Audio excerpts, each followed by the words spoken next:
কাল ছিল শিবরাত্রির পারণ অর্থাৎ নিরামিষের দিন। তো এরকম নিরামিষের দিনে এমন চটজলদি একটা পোলাও বানিয়ে ফেলতেই পারেন। প্রথমে প্রেশার কুকারে একটু সাদা তেল ঘি গরম করে তাতে শুকনো লঙ্কা তেজপাতার ফোড়ন দিন। তারপর আধথেতে রাখা গোটা গরম মশলা দিয়ে তার সাথে অল্প একটু আদা বাটা দিয়ে ভালো করে নাড়াচাড়া করুন। মনে রাখবেন গোটা গরম মশলাই ফোড়নে দিতে হবে, গুঁড়ো গরম মশলা নয়।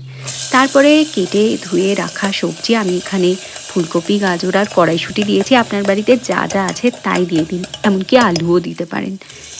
দিয়ে নাড়াচাড়া করে তারপর ঘরে থাকা ড্রাই ফ্রুটস সেগুলোও অল্প একটু ধুয়ে ভিজিয়ে রেখে সেটাও দিয়ে বেশ খানিকক্ষণ নাড়াচাড়া করে অল্প আঁচে একটু ভাজা ভাজা করে নিয়ে 2 কাপ গোবিন্দভোগ চাল খুব ভালো করে ধুয়ে 20 মিনিট মতো ভিজিয়ে জলটা ঝরিয়ে এর মধ্যে দিয়ে একটু নাড়াচাড়া করতে থাকতে হবে। পটপট পটপট একটা আওয়াজ হবে, ওতে বোঝা যাবে যে চাল একটু ভাজা ভাজা হয়েছে। এই স্টেপটা না করলে কিন্তু এটা পুরো গলা ভাত হয়ে যাবে। এই স্টেপটা খুব ইম্পর্টেন্ট। তারপর এতে অল্প একটু নুন মেশাবো এবং চালটা যখন মোটামুটি ভাজা ভাজা হয়ে আসবে, যদি হাই ফ্লেমে করেন অনবরত নেড়ে যেতে হবে, নাহলে লো ফ্লেমে অনেকক্ষণ ধরে করতে হবে। এতে দিয়ে দেবো জল। এবার এই জলের মাপটা ভীষণ ইম্পর্টেন্ট। আমি এখানে ছোট কাপের 2 কাপ চাল নিয়েছিলাম, আমি সর্বসাকুল্যে 3 কাপ জল দিয়েছি, মানে 1.5 গুণ।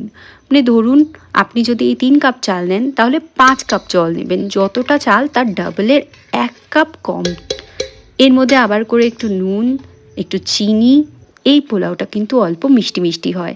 তার সাথে দিয়ে দেব বেশ খানিকটা লেবুর রস, কারণ লেবুর রস দিলে চালটা খুব সুন্দর ঝরঝরে হবে। 2টো কাঁচা লঙ্কা চিড়ে এবং ওপর থেকে অল্প আরও একটু ঘি।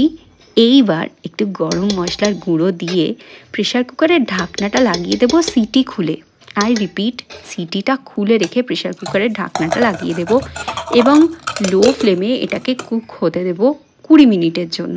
তো 20 মিনিট পর যখন খুলবো তখন দেখবো সুন্দর ঝরঝরে পোলাও তৈরি হয়ে গেছে। ভীষণ ভালো খেতে ছিল, দারুণ গন্ধ ছিল, একেবারে নিরামিষ। এটা কিন্তু নিরামিষের দিনে করে খেতেই পারেন। আর আপনারা যারা আমায় প্রথমবার দেখছেন তারা অবশ্যই ফেসবুক থেকে ফলো আর ইউটিউব থেকে সাবস্ক্রাইব করুন। সাথে ছিল এরকম একটা সুন্দর নিরামিষ পনিরও। টাটা।